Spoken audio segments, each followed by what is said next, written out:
আসসালামু আলাইকুম, সবাই কেমন আছেন? আলহামদুলিল্লাহ, আমরা তো ভালো আছি। সবাইকে রমজানের শুভেচ্ছা। দেখতে দেখতে রমজান চলে এলো এবং আজকে হচ্ছে প্রথম রোজা। আর এবারের রোজা কিন্তু ইংলিশ মাসের প্রথমে 1 মার্চে কিন্তু শুরু হয়েছে।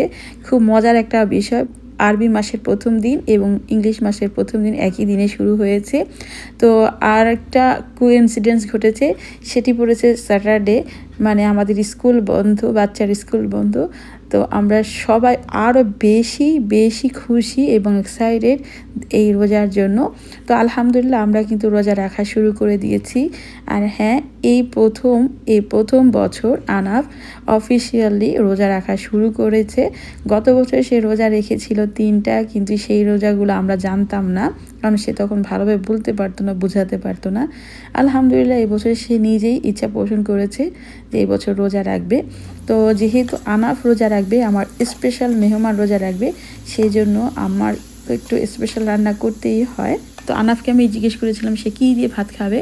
সে বলল সে চিংড়ি মাছ দিয়ে ভাত খাবে। তো তারপর আমি চিকেন দিয়ে আলু ঝোল করেছি, গরু মাংস আলু দিয়ে ঝোল করেছি। তো সবই মাংসের আইটেম, তাই একটু মাছেরও আইটেম করলাম। পোয়া মাছ দিয়ে টমেটো দিয়ে মাখা মাখা ভুনা করলাম। আজকের দিনটা আমার কাছে খুব স্পেশাল, কারণ আজকে ছিল শুক্রবার। জুম্মার নামাজ মসজিদে পড়েছি অনেক দিন পর। তারপর রাতের বেলা সবাই একসাথে তারাবি পড়ে এসে আমি এই রান্নাবান্নাগুলো করে তারপরে ঘুমাতে গিয়েছিলাম। তো যাই হোক, এখন সাহারির সময়। তো রাতের বেলা তো ঘুমানোর সময় আনাফ খুব করে বলেছিল অবশ্যই যেন তাকে ডাক দিই, কিন্তু যখন ভোর রাতে ডাক দিতে গেলাম সে খুব কান্নাকাটি করছে। সে বেমালুম সব ভুলেই গেছে, কি উল্টাপাল্টা কথা বলছে, কিচ্ছু মানে তার কিছুই মনে নাই।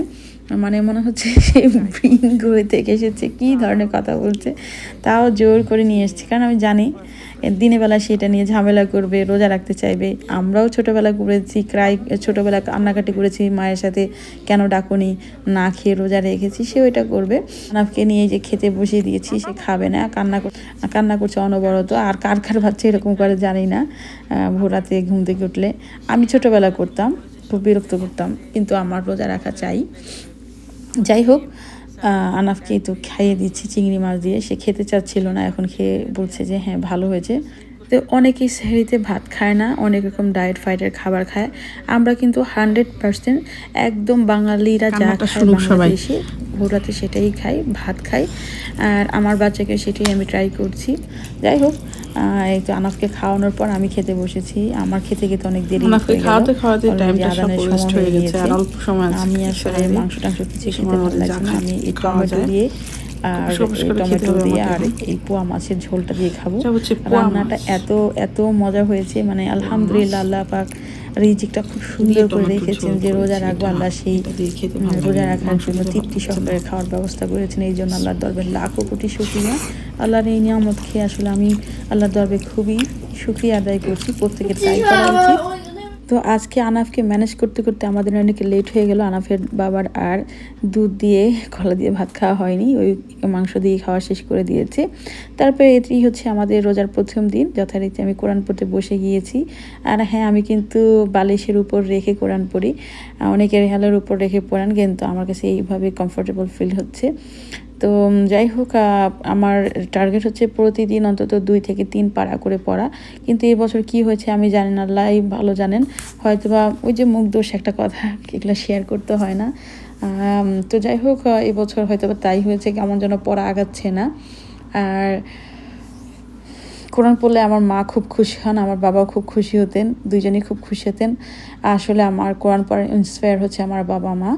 তো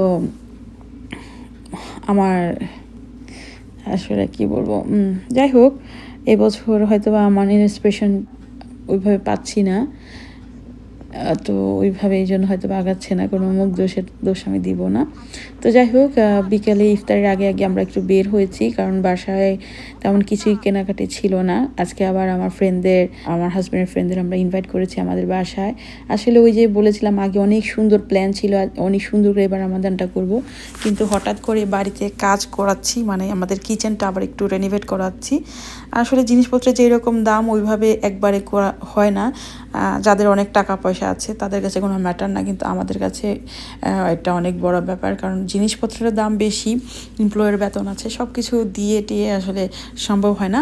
তো যাই হোক, ইফতারের সময় হয়ে গিয়েছে, সবাই ইফতার করে নিচ্ছি।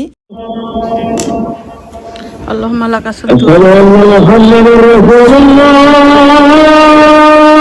আমি আজও খিচুড়িটা অনেক পছন্দ করি। বিসমিল্লাহ।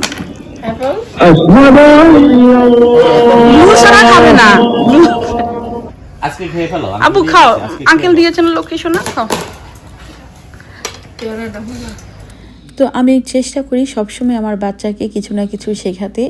এই যে সবাই মিলে একার করার যে প্ল্যানটা করেছি, তার কারণ হচ্ছে ওদেরও 2টা বাচ্চা আছে, আমার একটা বাচ্চা আছে, ওরা যেন শেখে আমাদের ইসলামিক এবং বাংলাদেশি কালচার। বিভিন্ন দেশ বিভিন্ন রকম করে ইফতার করে, আমরা বাংলাদেশি মুসলমানরা কিভাবে ইফতার করি।